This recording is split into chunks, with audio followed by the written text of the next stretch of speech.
unos criterios gasimétricos y obviamente un tratamiento eh, que se basa principalmente en la hidratación o una fluidoterapia y una insulina para administrar de forma endovenosa o subcutánea, depende la escogencia de cómo se vaya a tratar. Entonces, habría que volver a revisarlo porque ustedes ya lo vieron antes, pero vale la pena ya volver a socializar este tema ya en este escenario donde ustedes están haciendo su práctica ya formal y ya son dueños de los pacientes. Entonces podemos dar inicio, doctor Ángel y la doctora Laura. Ustedes están en piso, ¿no? Sí, en la rotación un piso. Ok, listo, perfecto, listo. Adelante, Ángel, entonces, y su compañera en la socialización del tema. Vale, perfecto. Laura ya se conectó. Sí, ya se conectó. Listo. Entonces damos inicio a la presentación.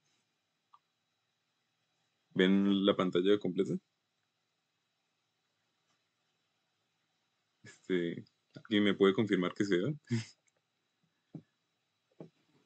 Sí, Ángela, ahí se ve. Listo, perfecto. Vale, entonces, Ahora sí, ahora sí. vale. Yo y mi compañera Laura les vamos a presentar sobre cetoacidosis diabética y crisis hiperosmolar e hiperglucémica. Arrancamos hablando un poco de la epidemiología general de estas dos condiciones. La cetoacidosis diabética tiene una incidencia de 2 a 14 por cada 100.000 habitantes años, o un 2 al 9% de todos los ingresos de pacientes diabéticos que se presentan al año. En un porcentaje de una quinta parte son un diagnóstico de novo, y es que esta proporción también varía con respecto al estado hiperglucémico hiperosmolar, donde es un mayor porcentaje los que son de novo. Por el lado de la cetoacidosis diabética, 15% son recurrencias, esto no están así en el estado hiperglucémico hiperosmolar. Predominan en la edad entre los 40 y los 50 años, y el otro predomina en personas de un grupo de edad mayor. También predomina más la cetoacidosis diabética en mujeres jóvenes, quizás por su relación con la diabetes tipo 1 y con la asociación por lo general, que uno por lo general ve de enfermedades autoinmunes en este grupo poblacional.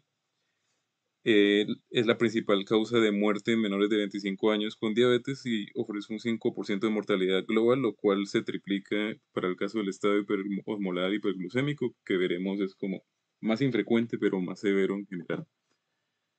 ¿Vale? A ver, listo, empezamos con la cetoacidosis diabética. Iniciamos eh, pues comentando que estas dos condiciones son relevantes en el sentido de que comprometen la vida de los pacientes con diabetes. Adicional a identificar oportunamente sus causas, el primer paso en estos desórdenes agudos incluye la administración agresiva de líquidos endovenosos, luego hacer un reemplazo adecuado de electrolitos, especialmente el potasio, y en los pacientes con cetoacidosis diabética, a esto siempre le secunda la administración de insulina por infusión intravenosa, aunque también en algunos pacientes selectos se podría administrar de forma subcutánea hasta la resolución de la cetonemia. Bueno, la cetoacidosis se define como una tríada entre la hiperglicemia, aunque también se puede usar como equivalente que ya tenga un diagnóstico de diabetes, la acidosis metabólica y la cetonemia. Hay diferentes organizaciones que nos ofrecen diferentes puntos de cortes para estas variables, pero en general se trata de una hiperglicemia mayor a 200 a 250 miligramos por decilitro, o que se conozca que el paciente es diabético, que presente acidosis metabólica dada por un pH menor a 7 a 3. En algunas fuentes hacen una distinción de severidad. Si es menor a 7,25 se considera moderado, y si es menor a 7, severo. El bicarbonato, si es menor a 18 se considera leve, menor a 15 moderado y menor a 10 severo. Respecto al bicarbonato hay que tener en cuenta que si se va a usar para el seguimiento de la resolución de estas condiciones, solamente es confiable durante las primeras 6 horas, porque como veremos en el manejo implica uso de solución salina normal, y esta tiende, digamos, a crear una acidosis metabólica hiperclorémica a largo plazo, y pues a falsear un poco los valores del bicarbonato para hacer el seguimiento. También hay mediciones de la Nyon Gap, que se pueden usar también para clasificar la severidad. Por encima de 10 leve, por encima de 12 moderado, por encima de 16 severo. Y especialmente la guía del Reino Unido habla sobre la medición de los cuerpos cetónicos. En plasma sería el beta hidroxibutirato y con un punto de corte a los 31 miligramos por decilitro, y en orina el acetoacetato. Sin embargo, pues esto no es de un uso muy extendido por la dificultad de acceso a estas pruebas que no están disponibles en todos los centros. Bueno, respecto a la fisiopatología, la cetocidosis es más frecuente en general que el estado hiperomolar y hiperglucémico, pero tienen un origen bastante similar. Ambas condiciones resultan de una deficiencia absoluta o relativa de la insulina. En este caso sería una deficiencia más severa que en el estado hiperglicémico hiperosmolar, junto con un incremento plasmático de las hormonas contrarreguladoras, lo cual contribuye a que se dé gluconeogénesis, glucogenólisis y una utilización inadecuada de la glucosa periférica. Bueno, el glucagón de estas hormonas contrarreguladoras sería como la más relevante. Sí, las otras serían las catecolaminas, el cortisol y la hormona de crecimiento. Sin embargo, bueno, clínicamente, experimentalmente, se ha visto que el glucagón no es absolutamente necesario en la fisiopatología, ya que incluso se puede presentar estos estados en pacientes con pancreatectomías.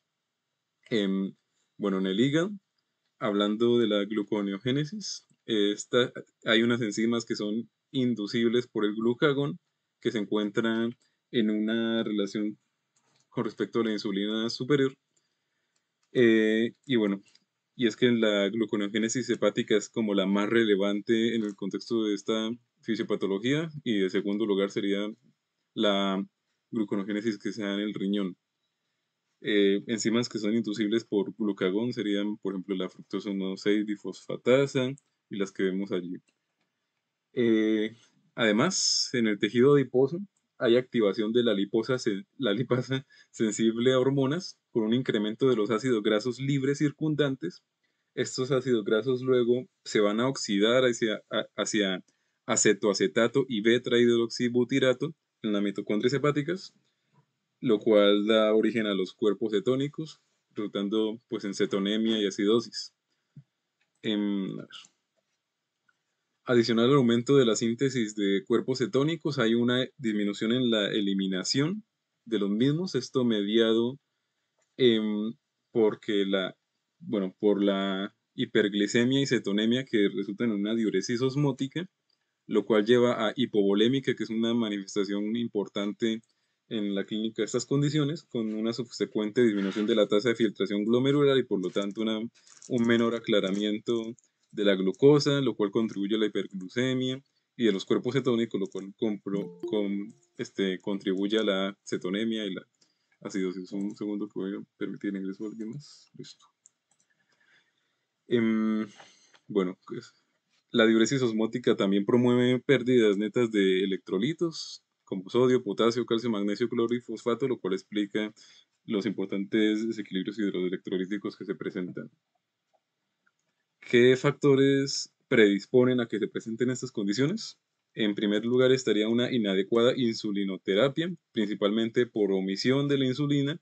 Esto con mayor frecuencia se ve en pacientes con desórdenes de la conducta alimentaria, que estén bajo condiciones de estrés psicológico, pero pues bajo el mecanismo de que pierden adherencia al tratamiento, porque también el estrés psicológico como tal puede generar un aumento de las hormonas contrarreguladoras. También pacientes que no se les haya ofrecido una adecuada educación con respecto al uso de los fármacos, que presenten barreras económicas o barreras de acceso al sistema de salud, de pronto que hayan presentado olvido, o de forma rara también se describe mal funcionamiento de bombas de aplicación de insulina. También en entornos intrahospitalarios se ha observado, o bueno, se describe que hay pacientes con diabetes mellitus 1 a los que erróneamente se les suspende la insulina al estar en ayuno a espera de su procedimiento quirúrgico. También muy frecuentemente se ven estas condiciones precipitadas por infecciones, por otras condiciones que causan estrés metabólico de origen orgánico, como un infarto, agudo de miocardio, pancreatitis, y esta pancreatitis es relevante porque tanto esta condición como la cetocidosis diabética causan dolor abdominal. Sin embargo, ya veremos cómo se diferencia y cómo, con qué otros hallazgos de laboratorio están relacionados. Bueno, también puede ser un factor precipitante que sea un caso de diabetes de nuevo, que obviamente estaba sin tratamiento. Diferentes fármacos tales como los glucocorticoides, diuréticos y antipsicóticos atípicos también se han visto con este efecto. Y en el caso específico de la cetoacidosis diabética euglicémica, que se presenta característicamente con niveles de glucosa pues normales o bajos, y normalmente secundaria al consumo de inhibidores de SGLT2, que causa pues una glucosuria que puede mantener los niveles de glucosa normales o bajos. Eh, Como factores precipitantes para este variante en específico se presentan la diabetes autoinmune latente en la adultez, la cirugía, la baja ingesta de carbohidratos, la suspensión o reducción de dosis de la insulina, también la enfermedad aguda.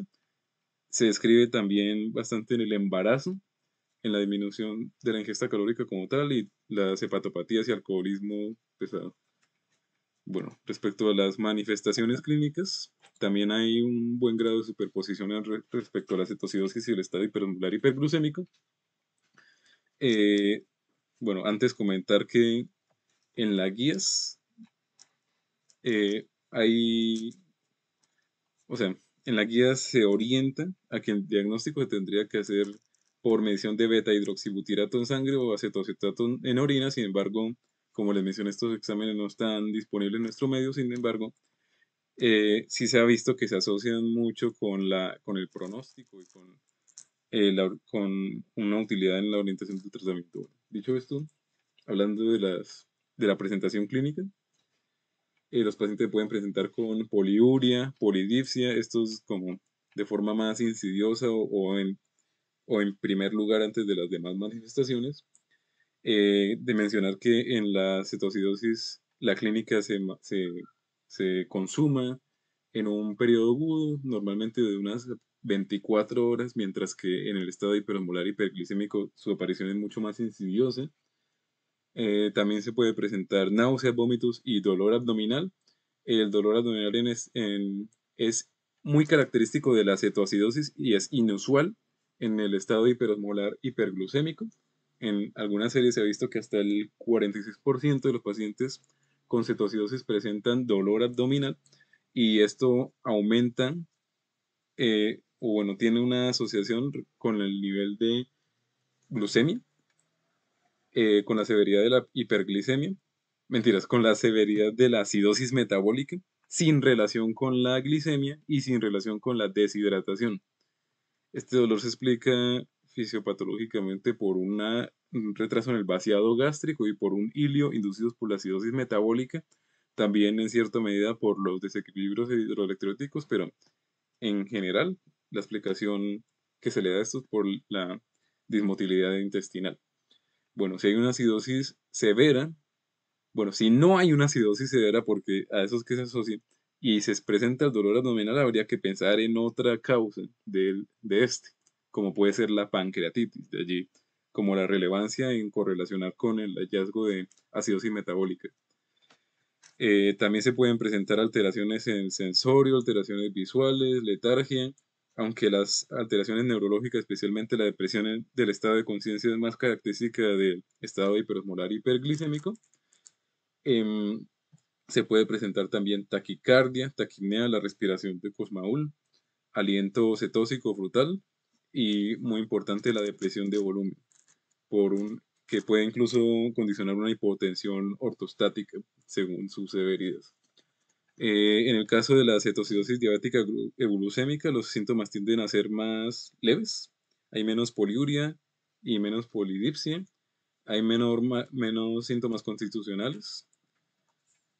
Bueno, respecto al manejo, hay como tres aspectos fundamentales de el mismo, y en su orden: líquidos endovenosos, potasio e insulina. Los objetivos de la terapia con estos tres pilares es restaurar el volumen intravascular, prevenir y o corregir las anormalidades de los electrolitos, especialmente el potasio, corregir la acidosis, corregir la hiperglicemia. Y bueno, está la anotación de que en casos donde la cetoacidosis es leve, que el paciente esté alerta, tolere la vía oral, se le podría dar líquidos, incluso vía oral, y la insulina subcutánea.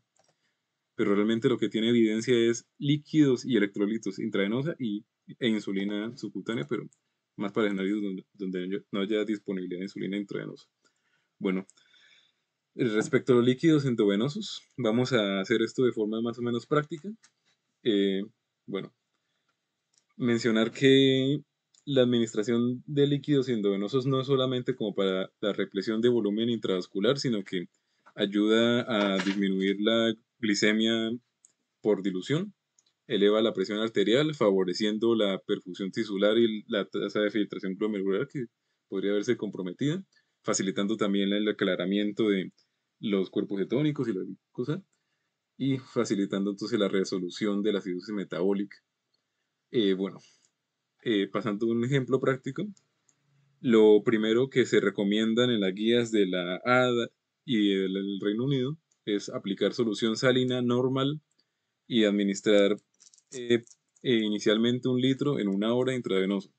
Hay un poco de variación respecto a lo que dicen estas dos fuentes. La ADA habla de 1000 a 1500 cc, la guía del Reino Unido habla de 1000 cc, pero ambas concuerdan en esta primera hora de que use solución salina normal. A partir de la siguiente hora, yo por ejemplo en este caso voy a poner solución salina al medio, 300 cc hora. Las guías recomiendan que después de la primera hora se realice un ajuste según cómo se esté evolucionando el estado de hidratación y hidroelectrolítico del paciente y se administran volúmenes en un rango entre 250 a 500 cc hora. Se administra, bueno, la diferencia que hay en este aspecto es que la ADA recomienda administrar solución salina al medio en pacientes que ya tengan sodio normal o alto, mientras que la guía del Reino Unido indica que siempre se administre solución salina normal. Sin embargo, se ha visto que el uso de solución salina normal continuo podría resultar en acidosis metabólica hiperclorémica y la imposibilidad de usar el bicarbonato en plasma como marcador de la resolución de la citoacidosis diabética, como les indiqué en la introducción. Y por otro lado, ¿por qué solución salina y no lactato, por ejemplo? Esto es porque no hay evidencia suficiente para el uso de soluciones balanceadas en cuanto a los resultados que ofrecen en tiempo de resolución de la condición ni efectos adversos a nivel renal. Entonces, la recomendación que hay es de usar solución salina. La primera hora normal, la segunda hora al medio si ya tiene normalización de la natremia. Bueno, supongamos que el paciente después de esta primera hora presenta una glucosa en 190. Entonces yo lo voy a aplicar destroza en agua destilada al 5% a 20 cc hora y dejo la indicación de titular para mantener una meta de glicemia de 150 a 200. ¿Esto por qué? Cuando las recomendaciones que dan las guías es que cuando ya se está normalizando los niveles de glucosa, que se está alcanzando la euglucemia, se empieza a administrar dextrosa para que uno pueda continuar administrando insulina y no cause hipoglucemia. Esto para dar tiempo suficiente a que se resuelva la cetonemia.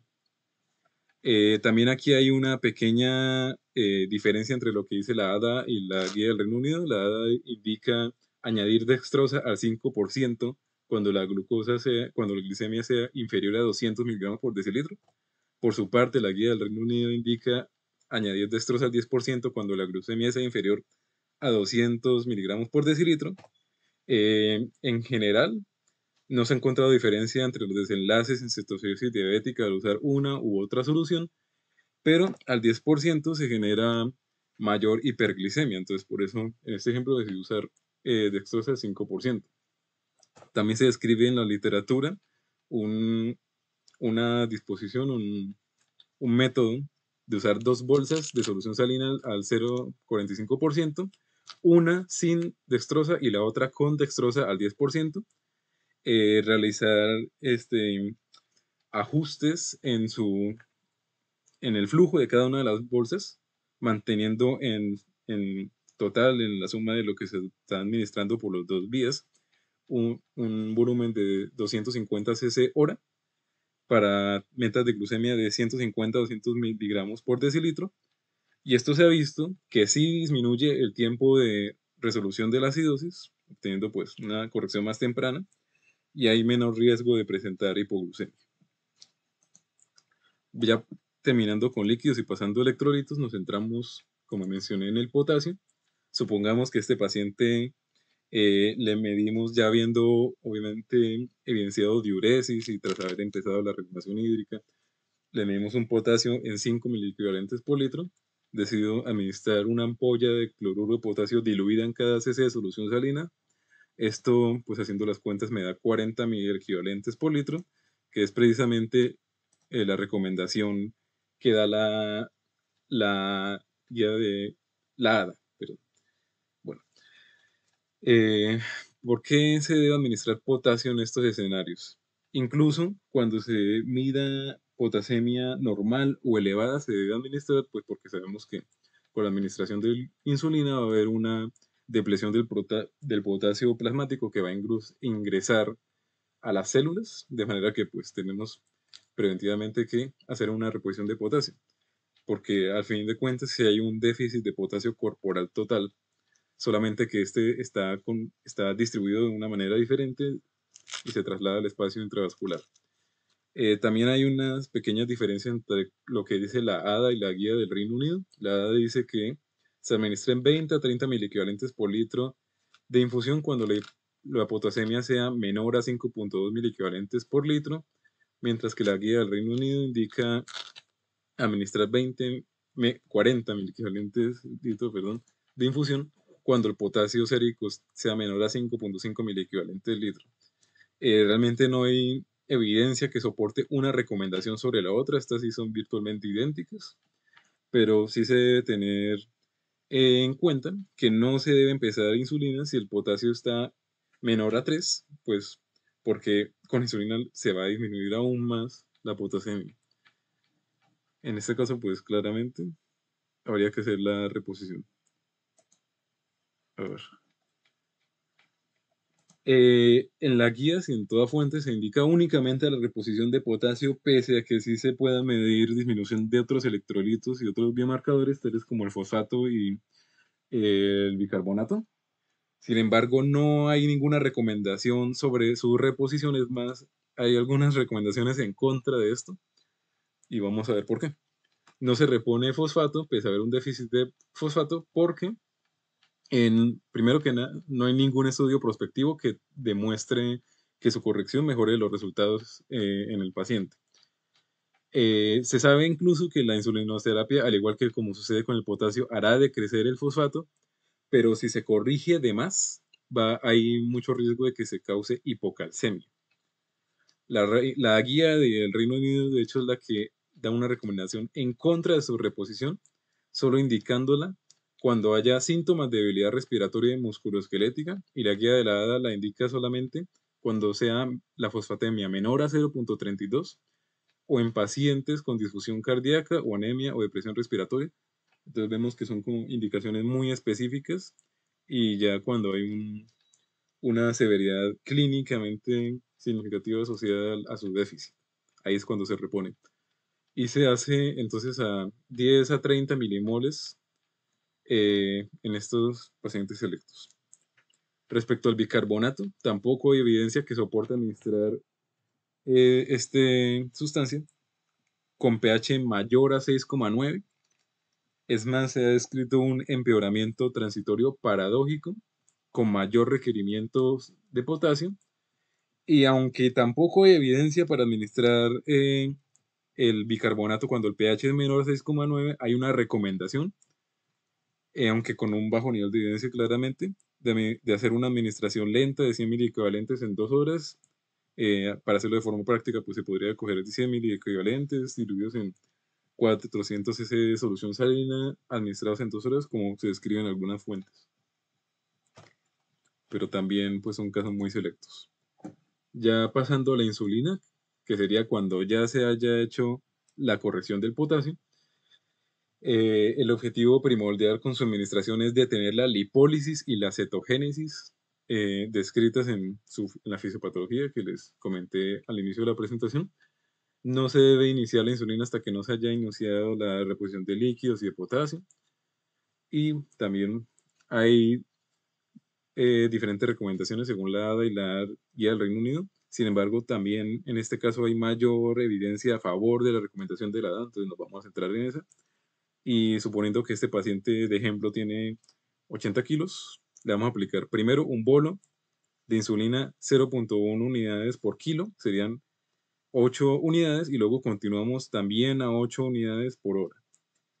Esto es equivalente a administrar simplemente 0.14 unidades por hora sin ningún bolo al comienzo, y pues se ha visto con mejores resultados que la recomendación de la guía desde el Reino Unido, que son dosis un poco más bajas. Siguiendo acá. Supongamos que después de una hora le medimos al paciente nuevamente la glicemia y está en 180. Entonces tomo la decisión de ponerle un bolo de insulina.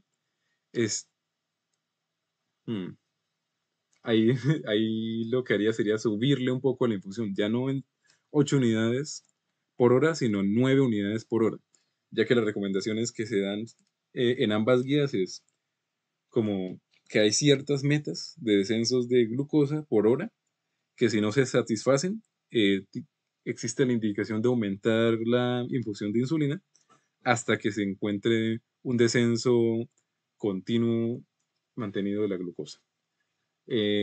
Poniéndolo ya en valores objetivos, lo que dice, por ejemplo, la ADA, es que si la glicemia no desciende de 50 a 75 miligramos por decilitro del valor inicial en la primera hora, se debe aumentar la infusión de insulina cada hora, aunque no hablan de un valor específico, hasta que se obtenga un descenso constante de la glucosa, y también pues reiteran en que cuando la glucosa sea inferior a 200 miligramos por decilitro se ajuste la infusión de dextrosa para mantener las metas de 150 a 200 miligramos por decilitro hasta que se resuelva la cetocidosis.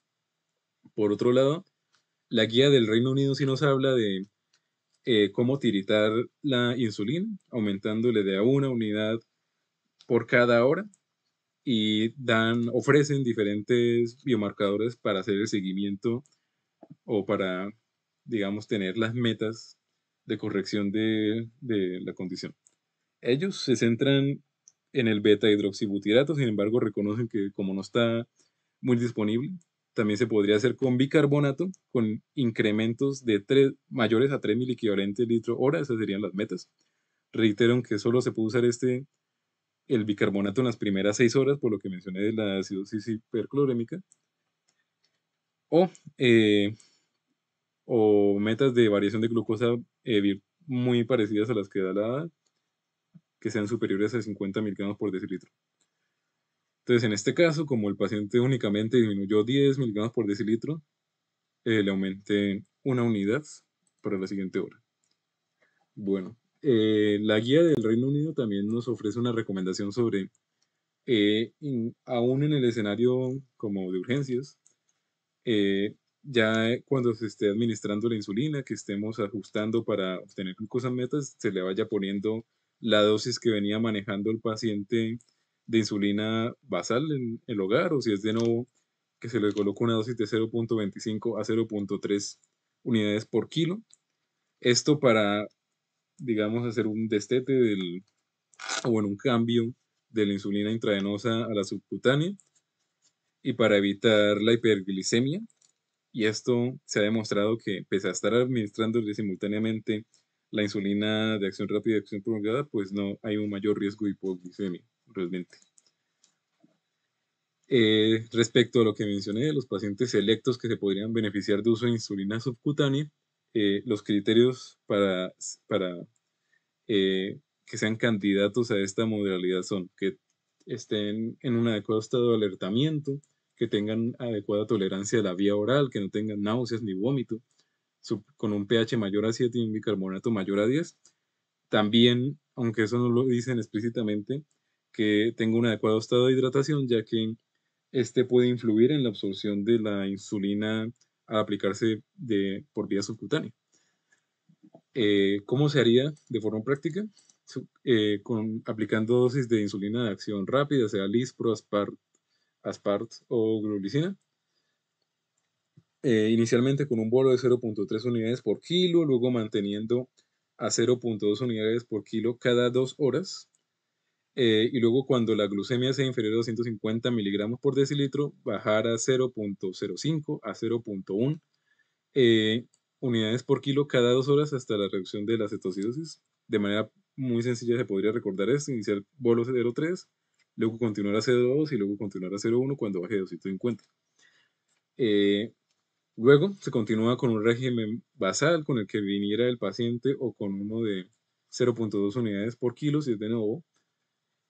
Y también ofrecen como un criterio de fracaso de la insulinoterapia subcutánea, que sería que si no se cierra el anión GAF en 12 horas, ya pase uno al esquema intravenoso.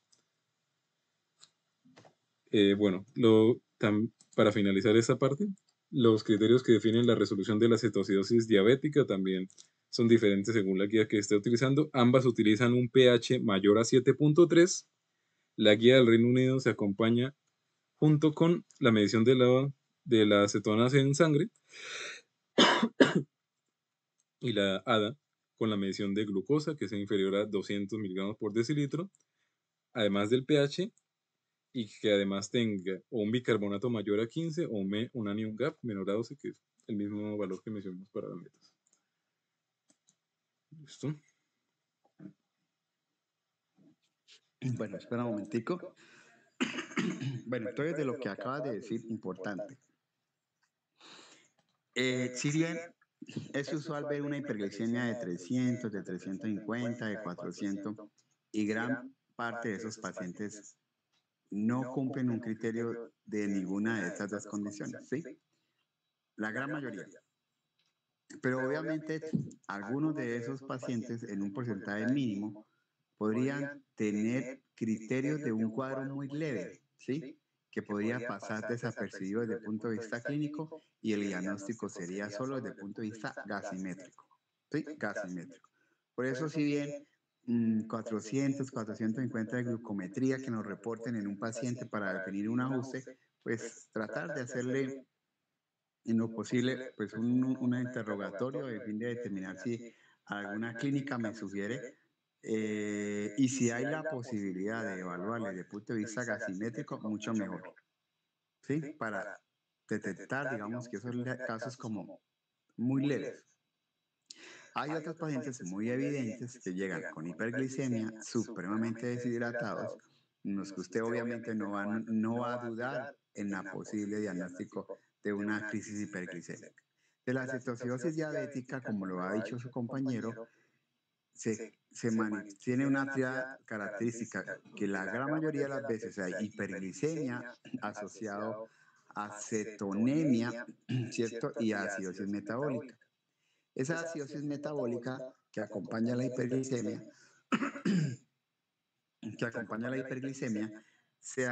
tiene una característica y es que, como algunos de ustedes lo han visto en piso y otros en urgencias, de acuerdo a la persona que les haya dicho, las acidosis metabólicas se clasifican en anión GA normal y anión GA elevado.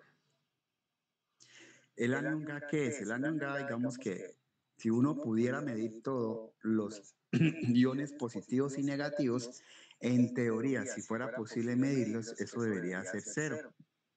Pero como no es posible medirlos todos, no es factible medirlos, lo que se puede medir, de lo que se puede medir, ¿cuál es la diferencia que uno acepta como normal? Y es eso lo que llamamos anion gap o brecha aniónica, ¿sí? La diferencia entre los aviones medibles, ¿cierto? Y normalmente eso es hasta 10. Lo que quiere decir es que si yo tengo una acidosis metabólica, que ustedes lo han visto mucho en los turnos, en urgencias y hasta en piso, entonces ustedes le ponen el apellido. ¿Es de anion GA normal o de anion GA elevado? La gran mayoría de ellas son de anion GA elevado. Y la principal causa de esa acidosis metabólica es la elevación de los niveles de lactato. Entonces, casi que el 50 al 60% de las acidosis metabólicas de anión Ga elevado corresponden a acidosis metabólicas hiperlactatémicas. ¿Ok? O sea, que cuando uno pide unos gases, por eso pedimos lactato, porque tenemos que enfocar el tipo de acidosis, ¿sí? Entonces, en el caso de la cetoacidosis diabética, se forman unos cuerpos cetónicos, que son unos iones nuevos, que no deben estar normalmente. Y al adicionarse a los iones que son normalmente, pues me van a incrementar esa brecha aniónica. Por eso las acidosis metabólicas de la cetoacidosis diabética es de brecha aniónica o de anión Ga elevado. Anión por encima de cuánto? Algunos textos dicen que 10, otros hasta 12. Asumamos que esté por encima de 12. 12 por arriba es anión Ga elevado. O sea que característicamente tenemos hiperglicemia, acidosis metabólica de anión Ga elevado y la evidencia de cetogénesis. Resulta que la cetogénesis se produce porque falta la insulina. Se activan unas hormonas contrarreguladoras que me van a producir unos cuerpos cetónicos, ¿sí? Y esos cuerpos cetónicos se pueden medir, algunos en sangre, otros en orina, pero el principal cuerpo cetónico es el beta hidroxibutirato, es el principal que se produce en la cetoacidosis diabética. Por eso, lo ideal para evidenciar la cetogénesis siempre es la medición de los niveles de beta hidroxibutirato en sangre. Un examen que se hace en Colombia, que se hace en la ciudad, que de momento no se hace en el hospital, pero podría hacerse en el futuro. Y si se hace, pues se va a un laboratorio externo y de pronto cuando llegue el resultado ya el paciente está en la casa. Entonces digamos que en otras instituciones podríamos contar con beta hidroxibutirato. ¿Qué pasa con la orina? La orina no mide el beta hidroxibutirato. Entonces, como la orina no me mide el beta hidroxibutirato, pues una uroanálisis normal no me descarta que el paciente tenga cetogénesis, porque el examen ideal sería evaluar niveles de beta hidroxibutirato. Entonces, ese es como el otro mensaje. ¿Listo? Entonces, en la orina no se mide el beta hidroxi, sino se mide el acetoacetato por otro método que es el test de nitroprusiato. Y eso es lo que nos reportan ahí en la orina. ¿Sí? Bien, listo. Entonces, el paciente está hiperglicémico y tenía acidosis metabólica. Entonces resulta que yo me debo preguntar, bueno, ¿será que si tiene cetoacidosis diabética, necesito obligatoriamente unos gases donde vea compromiso del pH, es decir, pH por debajo de 7,3, bicarbonato consumido, es decir, bicarbonato menos de 18, ¿sí? Entonces, necesito los gases para poder definir que si hay cetoacidosis o hay acidosis metabólica y también para definir la severidad de la misma, que como ustedes vieron en el cuadrito, depende del pH y depende de los niveles del bicarbonato para definir la severidad de la cetoacidosis diabética. Este cuadro de cetoacidosis se instaura normalmente en poco tiempo, en horas, en pocos días, que contrasta con el curso lento, insidioso del estado hiperosmolar, del cual su compañera les va a mencionar ahorita. ¿Ok?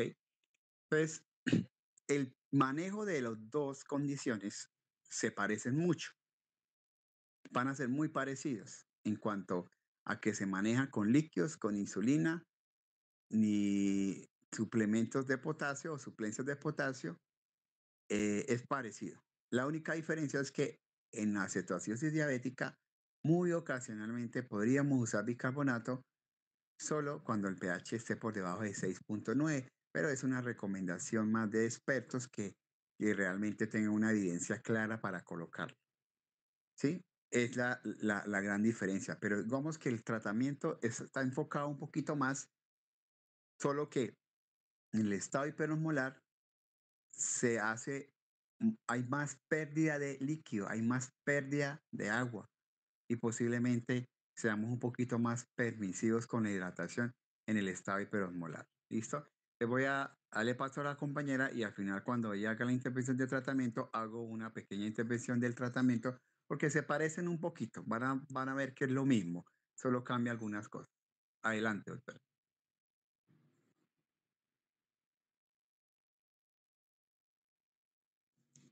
Ah, bueno, pues si quiere entonces cambiamos ya o esperamos que se acabe este. Ah, bueno, entonces si quiere vuélvalo a crear y nos lo comparte a todos.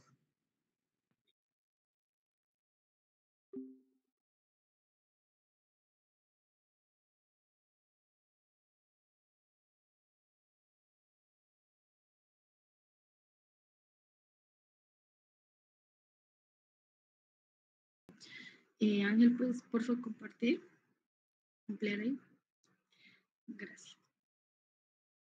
Bueno, entonces pasando a hablar del síndrome hiperglicémico hiperosmolar o estado hiperglicémico hiperosmolar, es también una complicación aguda de la diabetes. En cuanto a la epidemiología, pues tenemos que es mucho más infrecuente que la cetoacidosis diabética, sin embargo tiene mayor mortalidad. Tiene una tasa de mortalidad de 10 a 20%, que es 10 veces mayor a la cetoacidosis diabética. Sin embargo, pues generalmente se debe a la enfermedad como tal desencadenante del estado hiperosmolar hiperglicémico y no a las complicaciones pues de la diabetes como tal. Suele tener un peor pronóstico en los extremos de la vida y especialmente pues cuando se presenta con coma o hipotensión. Siguiente. Entonces, pues pasando a hablar de la fisiopatología, tenemos que, a diferencia en la cetoacidosis diabética, nosotros aquí en el estado hiperosmolar vamos a tener una deficiencia de insulina relativa y a su vez vamos a tener un aumento en las hormonas contrarreguladoras, el glucagón, el cortisol, la adrenalina y la hormona de crecimiento. Sin embargo, pues este aumento va a ser menor que en la cetoacidosis diabética.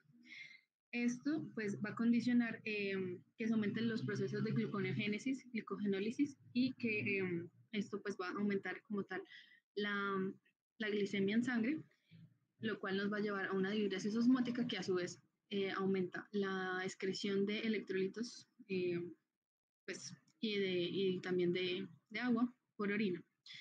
Y pues esto es lo que nos va a llevar como tal a un estado de deshidratación y de hiperosmolaridad. También pues la hiperosmolaridad secundaria a este estado de hiperglicemia mucho más significativo que en la cetoacidosis diabética y que pues como ya conocemos digamos en la fórmula del cálculo de osmolaridad, la glucosa también pues al tener valores tan elevados va a generar ese valor tan elevado también de osmolaridad. Además de eso, dentro de lo que diferencia este síndrome es que no va a presentar cetogénesis o si la presenta es muy mínima y va a presentar un grado de deshidratación más severa, una menor liberación de ácidos grasos libres, de ahí que pues, se presente menor oxidación y menor cetogénesis y la acidosis, pues lo que ya les había dicho es leve. Y generalmente pues, se va a presentar en los casos donde haya concomitante una enfermedad renal o una deshidratación severa. Siguiente, por favor. Pues respecto a la etiología también es muy similar a la cetoacidosis, entonces vamos a tener como la principal causa el tratamiento, pues la iatrogenia, el tratamiento inadecuado con la insulina o la falta de adherencia.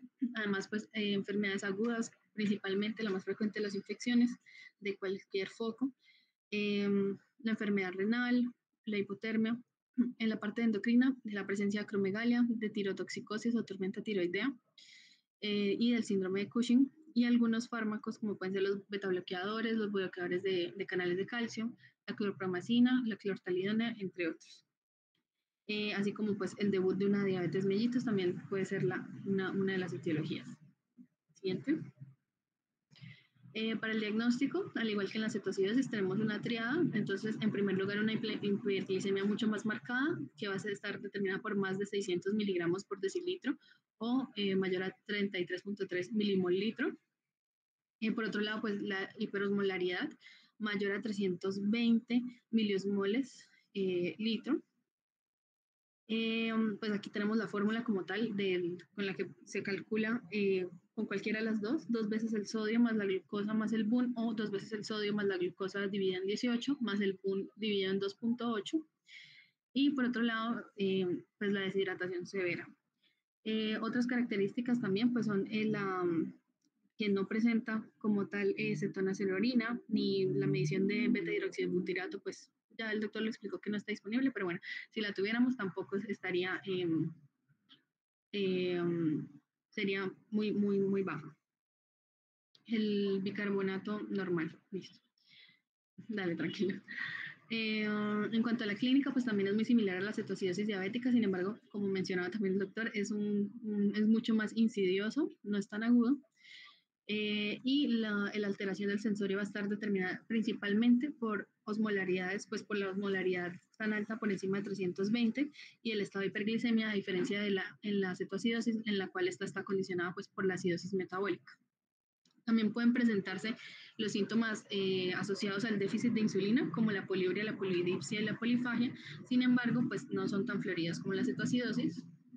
Y lo que más caracteriza a este estado hiperglicémico preosmolar es la depresión de volumen.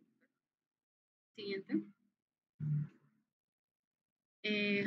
Igualmente, el tratamiento del estado del HH a partir de ahora está condicionado por el manejo con fluidoterapia, el manejo de los electrolitos, del desequilibrio electrolítico y la insulina.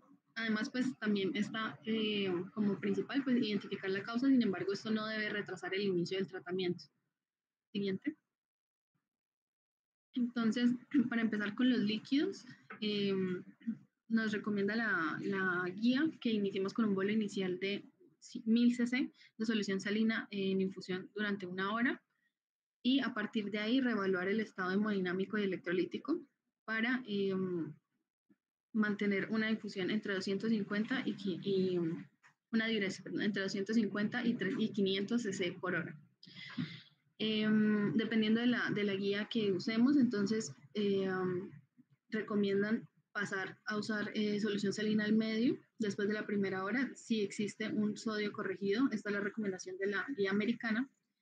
Y de la guía de Reino Unido refieren que se puede realizar ese ajuste de la solución salina normal buscando pues la meta de disminuir la glicemia en 4 a 6 milimol por litro en 1 hora o 70 a 100 miligramos por decilitro también en 1 hora y conseguir un descenso de la osmolaridad plasmática entre 3 y 8 miliosmoles por kilogramo en la primera hora. Ellos además pues recomiendan el uso de la solución salina al medio solo cuando la osmolaridad plasmática y la glucosa ya están estabilizadas y cuando un balance líquido es positivo. Respecto a agregar de dextrosa a los líquidos, pues la recomendación es que se realice ya cuando la glicemia como tal esté pues para la ADA por debajo de 300 miligramos sobre decilitro o para la de Reino Unido por debajo de 250 para evitar pues caer en el estado de hipoglicemia por la administración de la insulina. Siguiente. Bueno, en cuanto a los electrolitos, es importante tener en cuenta que los pacientes que presentan estado hiperosmolar van a tener un déficit de potasio total. Entonces, pues, igual que en la cetoacidosis debe reponerse. Se deben reponer 20 a 30 milimoles o miliequivalentes de potasio en cada litro del líquido administrado cuando el potasio es menor a 5.2 milimoles por litro. Y para la guía de Reino Unido, cuando es menor a 5.5 y siempre y cuando el paciente pues esté orinando. Sin embargo, pues falta evidencia que respalde cualquiera de estas recomendaciones. Bueno, esto ya lo había mencionado Ángel, entonces, siguiente. Respecto a la insulina, pues no hay como una claridad en el momento en que se debe iniciar ni en la dosis inicial. Sin embargo, pues en general lo que se tiene consenso es que se debe realizar posterior a la administración, en primer lugar, de los líquidos y en la corrección de la hipopotasemia. Y la guía de Reino Unido además adiciona que se debe realizar cuando la glicemia está por debajo de 90 miligramos, cuando el descenso es menor a 90, cuando el nivel es menor a 90 miligramos decilitro hora y que pues el paciente ya está orinando. En cuanto a la dosis, pues la guía americana recomienda iniciar con una dosis o bien de 0.14 unidades por kilogramo por hora fijo o administrar un bolo de 0,1 unidades por kilogramo y posteriormente al seguir la infusión a 0.1 unidades por kilo por hora. Mientras que pues, la guía de Reino Unido recomienda dosis de 0.05 unidades kilogramo hora. Aquí pues como tal utilizamos ese rango, ¿no? De 0,05 a 0,1 unidades por kilo hora. Siguiente. Y esto pues se debe ir ajustando según las metas que queremos de disminución de glicemia. Entonces, importante ir aumentando como tal la tasa de infusión cada hora. La guía americana recomienda que se alcance una disminución constante de glucosa y que una vez que se encuentre con una glicemia menor a 16 milimoles litro o 300 miligramos por decilitro, se debe además adicionar manejo con dextrosa. Y pues nunca tener un descenso de la glicemia, por debajo de 10 a 15 milimoles por litro en las primeras 24 horas, o 180 a 270 miligramos por decilitro en las primeras 24 horas. Siguiente. En cuanto a los criterios de resolución del estado hiperosmolar, entonces la guía americana habla de que cuando tenemos una osmolaridad normal y cuando ya no hay alteración en el estado de conciencia, podemos hablar de una resolución, mientras que la de Reino Unido nos dice que se debe discontinuar la infusión de la insulina cuando el paciente ya está tolerando la vía oral, siempre y cuando pues la ingesta sea adecuada y completa. Siguiente. Después de que resuelven, ¿qué hacemos? Siguiente. Entonces, pues para pasar del manejo agudo al manejo pues ya en hospitalización, la idea es que todos los pacientes tengan en su administración de insulina subcutánea. Esto pues el principal objetivo es prevenir la hiperglicemia y la cetosis de rebote, porque pues muchas veces se cree que al finalizar pues la fase aguda ya no hay posibilidad de empeoramiento, pero sí existe. Entonces, es importante administrar una insulina de larga acción, si no se ha dado en las 24 horas previas, más una insulina de corta acción. Y se debe iniciar al menos 2 horas antes de la suspensión de la insulina intravenosa. Nunca suspenderla sin haber iniciado antes la subcutánea. Y además, pues tener en cuenta que si la idea es hacer el cambio antes de una comida, se deben dar las 2 insulinas y suspender los líquidos 1 hora después de haber comido. Respecto a la dosis de insulina subcutánea cuando ya se da el egreso, digamos, si el esquema que él tenía se considera adecuado, se continúa igual, y si no, se debe iniciar con una dosis inicial entre 0.5 a 0.7 unidades por kilogramo día, que se divide mitad y mitad en basal y los preprandiales, los otros 50, en las 3 comidas del día.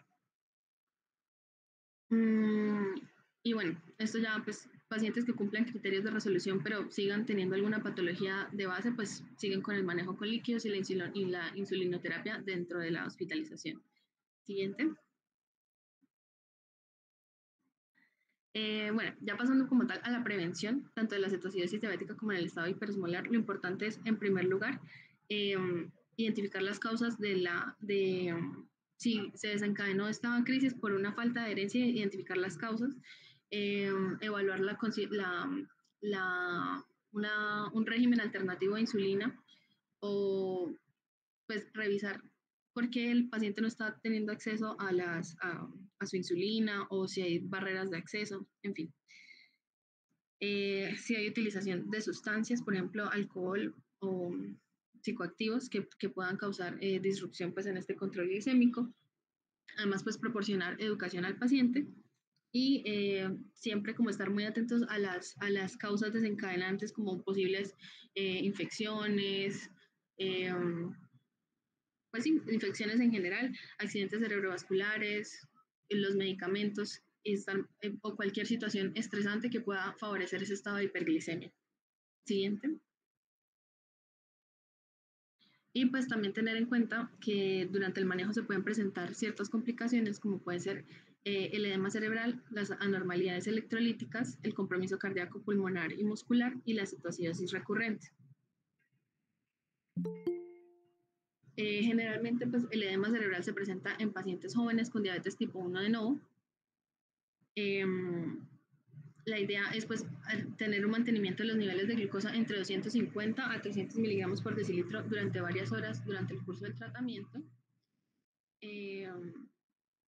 Se va a presentar pues la clínica pues un déficit neurológico de nuevo durante el tratamiento de estos estados y como tratamiento pues vamos a tener el uso de manitol a dosis de 0.5 a 1 gramo por kilogramo en 20 minutos. Siguiente.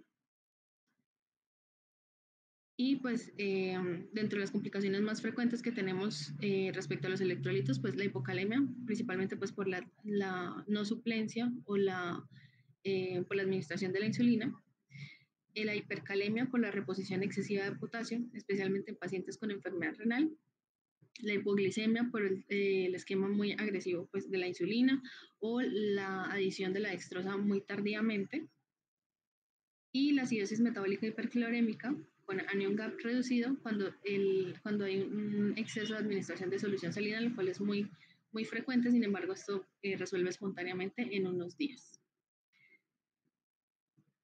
Eso sería. Gracias. Bueno, entonces, esta otra complicación para su diagnóstico es más frecuente ver la cetoacidosis diabética que el estado hiperosmolar, pero el estado hiperosmolar acarrea mayor mortalidad.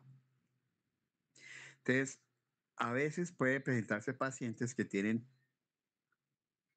una mezcla de ambas cosas y es lo que llamamos una crisis hiperglicémica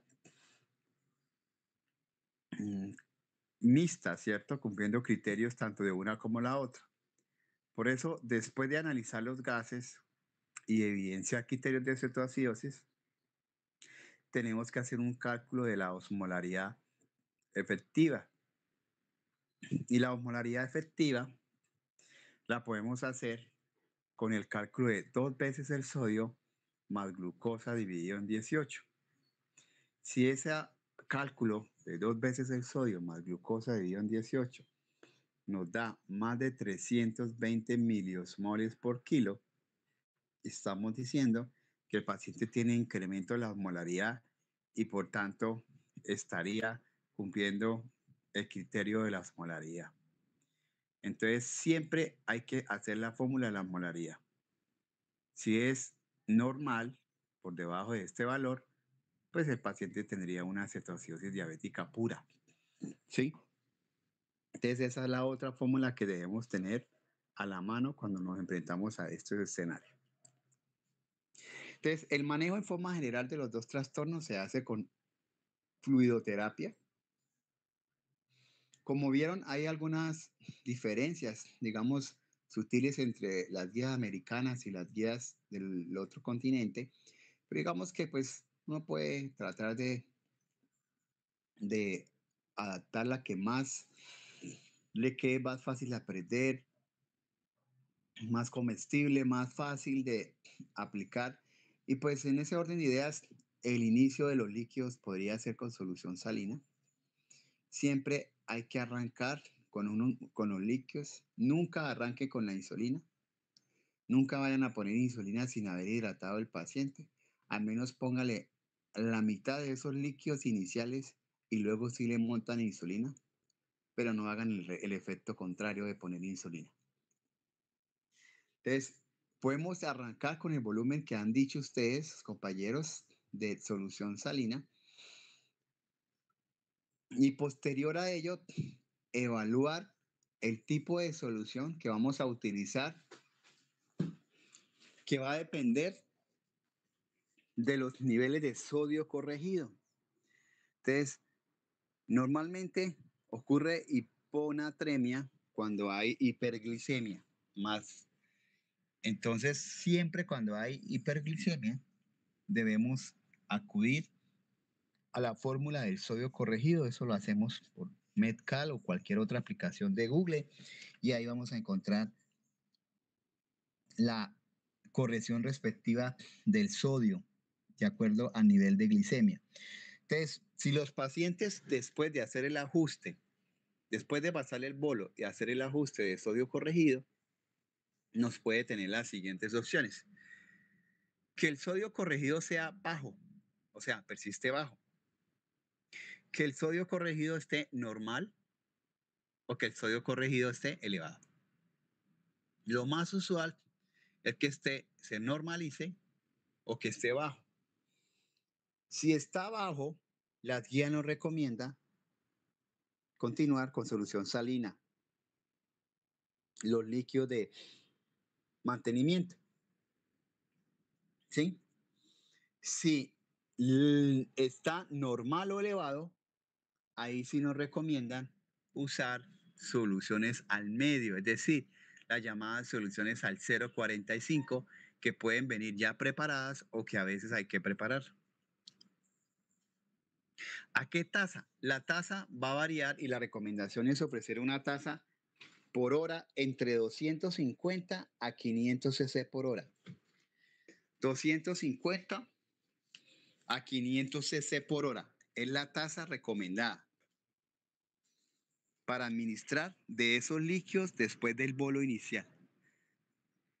Obviamente eso solo aplica para el paciente pues que no tenga la contraindicación, que no tenga la falla cardíaca, ¿sí? Por ejemplo, un paciente renal, pues esos pacientes pues de pronto no le vamos a dar esta carga, pero estoy hablando del paciente que no tenga esa comorbilidad cardíaca y renal, donde no le voy a poder colocar esta cantidad de volúmenes, sino me toca ponerle menos volumen y evaluar otros parámetros hemodinámicos para determinar la cantidad de volumen que les puedo pasar. ¿Hasta cuándo va esos líquidos? Pues esos líquidos van hasta el momento en que haya que ajustarlos. ¿Por qué? Porque el paciente hizo signos de sobrecarga o porque el paciente ya tiene signos de resolución y ya no necesita esa cantidad de volumen. Entonces, eso es más o menos lo del tema de la terapia. ¿Qué hay que decir acá? Que en aquel paciente que le dimos el bolo con solución salina y le continuamos infusiones con solución salina porque el sodio estaba corregido normal, el sodio corregido estaba muy bajo, pues a ese paciente hay que tener que claro que ese paciente va a hacernos algo o nos puede hacer algo que se llama la acidosis metabólica de anion normal o acidosis hiperclorémica, que es la que mencionaba su compañero. La solución es salina, por la cantidad de cloro que tiene, nos puede producir acidosis metabólicas hiperclorémicas. Entonces, cuando vean una acidosis metabólica de anion normal y el paciente ha sido expuesto a grandes volúmenes de solución salina, muy posiblemente es la solución salina la causa. Entonces, esa es la consideración y por eso en este paciente, pues niveles de bicarbonato para seguimiento no serían muy adecuados utilizarlos porque están falsificados, ¿cierto? O sea, están falsamente alterados por la hipercloremia. Bien, ahora bien, la insulina. Primero, no poner insulina si no sabemos el nivel de potasio o si la ponemos y no sabemos el potasio, que sea solo un bolo y ya, no más porque no sabemos. Si el potasio está menos de 3.3, no se debe poner la insulina. Se debe llevar un potasio por encima de 3.3 para arrancar el inicio de la insulina. ¿Cómo se inicia? Pues ustedes verán si dan el bolo o no dan un bolo de insulina. El bolo es de 0.1 unidades por kilo. Apréndanse 0.1. No nos confundamos ahí que si la americana dice tal, porque después no se aprenden nada. 0.1, el bolo, si quieren dar el bolo. Si no, entonces arranquemos a 0.1 unidades por kilo por hora. Eso quiere decir que si yo peso 60 kilos, me van a dar un bolo de 6 unidades endovenosa, pero ojo, después de haberme hidratado. No es que de una vez le vaya a poner la insulina al paciente sin haberle iniciado los líquidos. Al menos espere que haya pasado media hora de líquidos y sí le manda a poner el bolo. Después de ese bolo, debo seguir a 0.1 unidades por kilo por hora, que equivale aproximadamente a las mismas 6 unidades por hora de bolo. Entonces, a ese paciente le monto insulina. ¿Cuál insulina? La que tradicionalmente utilizamos es la insulina cristalina y con la que la mayoría estamos familiarizados y es la que van a encontrar en la mayoría de las instituciones. Entonces, es insulina cristalina, ¿cierto? Entonces, esa viene en frascos de 10 mililitros, cada frasco tiene 1000 unidades. Quiere decir que cada cc de ese frasco tiene 100 unidades. Entonces la jefe mira a ver cómo la prepara. O puede preparar un cc en 100, ¿cierto? O sea, coge un cc de eso y le agrega a 100 cc de solución salina. Le queda, ¿cómo queda eso?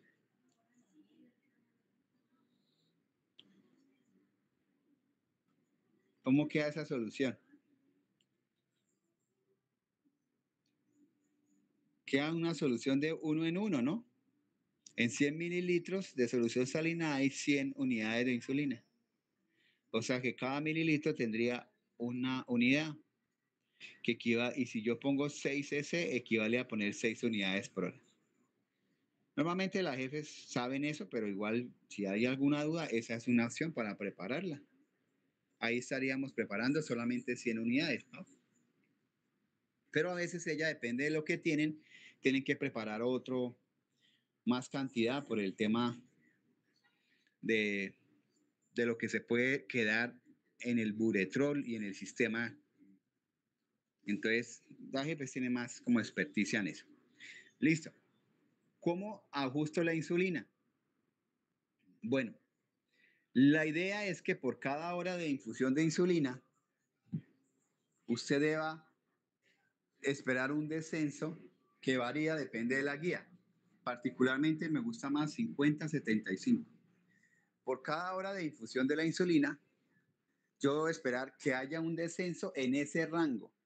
En la medida que no se cumpla este rango de descenso, pues yo voy subiéndole la dosis de la insulina. ¿Sí? Le puedo subir al 50%, ¿sí? Pero lo que sí se debe ser claro es que cualquier ajuste que usted haga debe ser evaluado posteriormente con una nueva glucometría. La glucometría deberían hacerse al menos cada hora, ¿sí? Cada hora. Entonces, cada hora se le hace glucometría y se hace el ajuste respectivo. Si la disminución de la glucosa era en 400 y quedó en 380 a la hora, yo no le voy a colocar las 6, me toca subirle. Le puedo poner 9 unidades. Y a la hora sigo valorando ese paciente. ¿Sí? Ese es el escenario 1. El escenario 2 es que el azúcar le baje muchísimo. Le bajó 150. Si le bajó 150, pues yo no le puedo dejar esas mismas unidades de 6. Tengo que bajársela. Probablemente tengo que bajársela a la mitad. Entonces ya no va a quedar con 6, sino con 3. Y es más o menos lo que uno hace para titular la dosis de insulina. ¿Qué sí debe ser claro? Y es que cuando el paciente alcance una glucometría por debajo de 250, el paciente debe iniciarse flujo metabólico con dextrosa. La que haya, al 5 o al 10, depende de la que haya. Si hay al 5, pues al 5. Y si no, la que haya al 10. Le arrancamos dextrosa cuando el nivel de glucosa esté por debajo de 250. Y por supuesto, en la medida que ella se acerque a 200 y menos, la dosis de insulina debe disminuirse, porque obviamente la insulina nos va a producir hipoglicemia. Y el hecho que produzca hipoglicemia no quiere decir que resolvió el problema, no, nos está generando una complicación, porque el problema no se ha resuelto. ¿Sí? Entonces, eso es algo importante que a veces de pronto se puede confundir. Entonces, por ejemplo, a veces uno trata de disminuir, de administrar de 0.02 a 0.05, sí, 0.5 unidades por kilo por hora cuando esta glucosa ya empieza a caer por debajo de 200. Y esa es la dosis que yo le mantengo al paciente, ¿sí? Porque no le puedo continuar la misma dosis de 0,1, porque esa 0,1 me le va a generar hipoglicemia cuando se acerca a estos valores de menos de 200. Entonces, eso con respecto a la insulina. ¿Hasta cuándo va la insulina? Pues endovenosa hasta que se cumplan criterios de resolución. Cuando ya se cumplan criterios de resolución, usted va a definir el retiro de la endovenosa y el cambio a un esquema subcutáneo. ¿Ok? Bien. Potasio. El potasio no se pone insulina cuando el potasio está menos de 3. Como está en fecha, póngale solo el bolo, la insulina y no le ponga más. No le monte infusión. Póngale líquidos. Y si acaso el bolo de insulina y remita a ese paciente. Porque usted no le puede hacer el potasio siempre que este esté por encima de 3,3 puede iniciar insulina en infusión continua. Menos de 3,3 no se debe iniciar hasta que el potasio esté por encima de este valor. Si el potasio está entre 3,3 y 4,5, para algunos 5, hasta 5, la recomendación es que por cada litro de solución infundida, a ese paciente se le ponga entre 20 a 40 miliequivalentes. O sea que a esos líquidos que yo le voy a poner, que dijimos que estaban entre 250 a 500 cc por hora, deben contener potasio. ¿Sí? Contener potasio. Entonces, la pregunta es, ¿pero cómo así? Yo le voy a dar 250 cc al paciente por hora y con potasio y está por vena periférica. Entonces, ¿cómo haríamos ahí?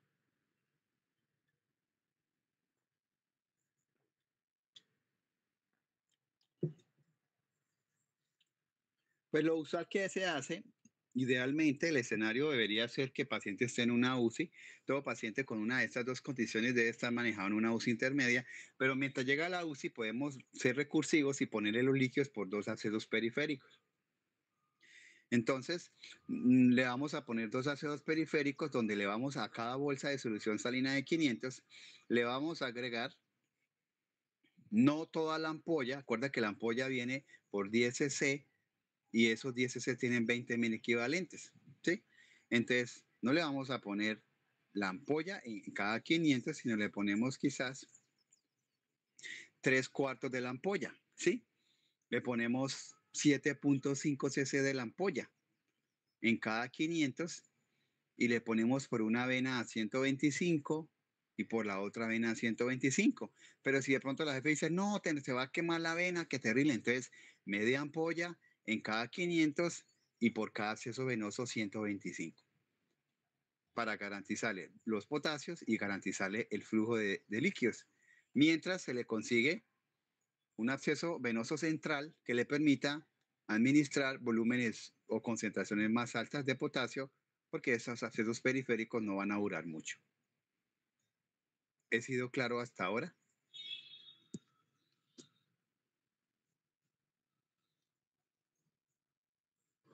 Sí, sí, señor.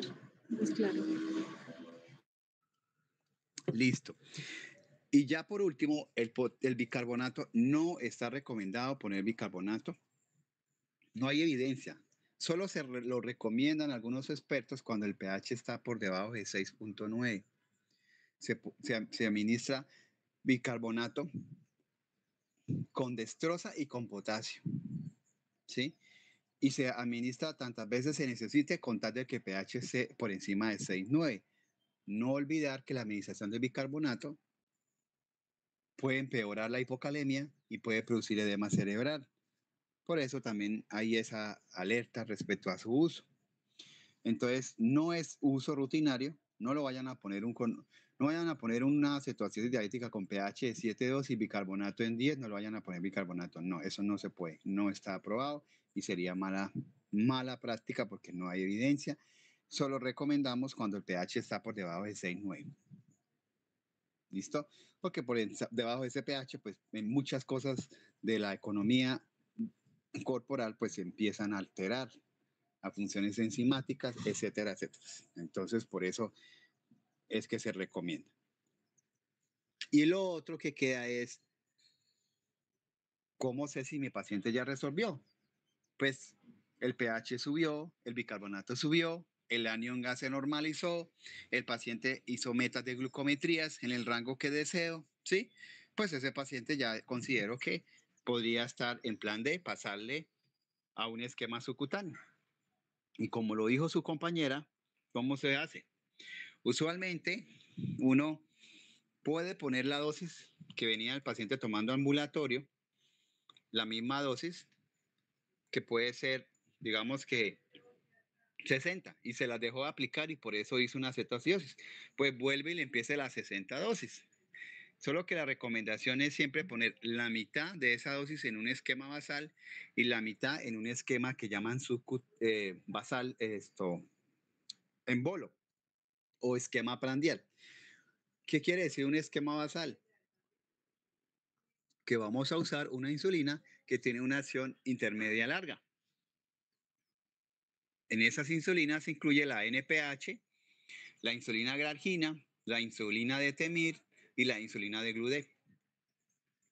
Si yo solo tengo un esquema de eso al día, eso se llama esquema insulínico basal. Pero aquí recomiendan utilizar un esquema que se llama esquema basal bolo, donde coloco la mitad de la dosis basal, una de estas insulinas, y la otra mitad con un esquema de acción corta. Los esquemas de acción corta están la insulina cristalina, la insulina glulicina, la insulina lispro, entre otras. Ustedes están familiarizados con la glulicina y la cristalina.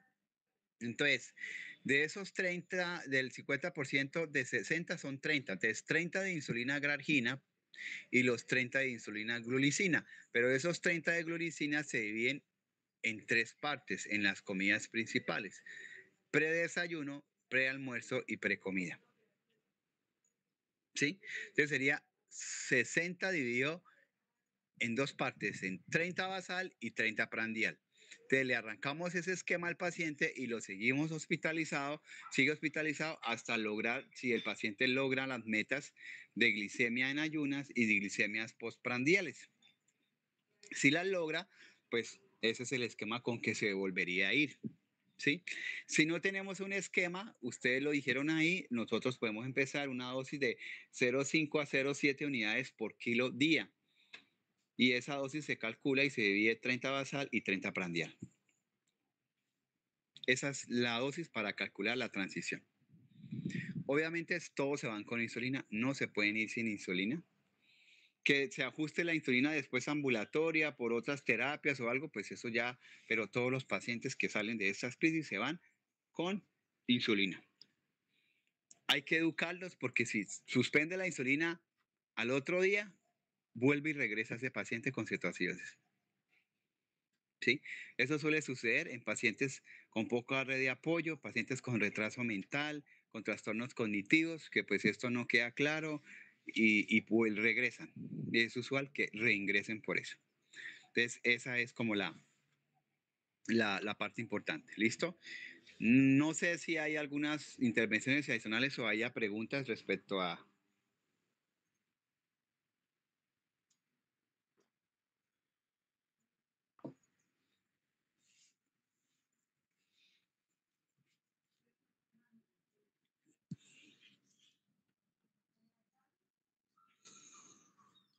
¿Ninguna? Entonces, no se le olvide, necesitan los gases, necesitan calcular el anión Ga. El anión Ga, aunque no recuerdo si lo rectifiqué, se calcula con sodio menos la suma de cloro más bicarbonato. ¿Por qué solo el sodio y por qué cloro? Porque son los que realmente aportan más el anión Ga, los que impactan, ¿sí? Porque ustedes van a ver que el sodio, que el potasio y un poco de cosas. No, sodio menos cloro más bicarbonato. Y eso nos da el anión Ga. Y eso lo sacamos de dónde? Inicialmente de los gases, porque es lo más rápido que vamos a tener. Entonces se requiere evaluar si hay acidosis metabólica, evaluar el anión Ga, evaluar la osmolaridad efectiva, 2 veces sodio más glucosa dividido en 18. Mirar si es cetoacidosis pura o hay mixtas. O mirar si no es cetoacidosis y solamente tienes una un estado hiperosmolar. ¿Y cómo sé? Pues tiene un cuadro clínico insidioso, está hiperglicémico, llega con glucometría high o más de 600, tiene osmolaridad de más de 320 y el paciente tiene una clínica sugestiva de estado hiperosmolar, no tiene acidosis metabólica y no tiene evidencia de cetogénesis o niveles de beta-hidroxibutirato por debajo del valor. O sea, eso sería, pero no es más frecuente, no es lo más frecuente, lo usual es la cetoacidosis. Y creo que es lo que han visto. Yo creo que en lo que llevan, yo creo que todos han visto alguna cetoacidosis. ¿Qué es lo más frecuente? Estado hiperosmolar no creo que hayan visto. Bueno, no sé, pero lo usual es que hayan visto la cetoacidosis. Y ya para definir después del bolo de solución salina, la continuidad de qué líquido le vamos a administrar depende del sodio corregido. O sea que debemos aplicar otra fórmula del sodio corregido para definir si sigo con solución salina o sigo con soluciones hipotónicas. O sea, soluciones al 0,45. Eso es así, a grosso modo. ¿Ok? Bueno, listo. No sé si no hay más preguntas, si no hay más intervenciones. El próximo tema es estatus convulsivo. Estatus convulsivo. Idealmente, si lo pueden abordar de up to date, mucho mejor. Estatus convulsivo. ¿Sí? De eso tienen que mirar qué es estatus convulsivo de acuerdo a la nueva clasificación de la Sociedad Internacional, de la Liga Internacional de Epilepsia, que en el 2017 se actualizó. Entonces, ¿qué es estatus epiléptico? ¿Qué es estatus epiléptico refractario? ¿Sí? Los medicamentos que se utilizan para manejar el estatus, etcétera, etcétera. Esas son como las cosas fundamentales de eso. Ese tema está para realizarlo el próximo martes de la otra semana. ¿Sí? El próximo martes tentativamente. Bueno, aquí hay personas de urgencias en este momento.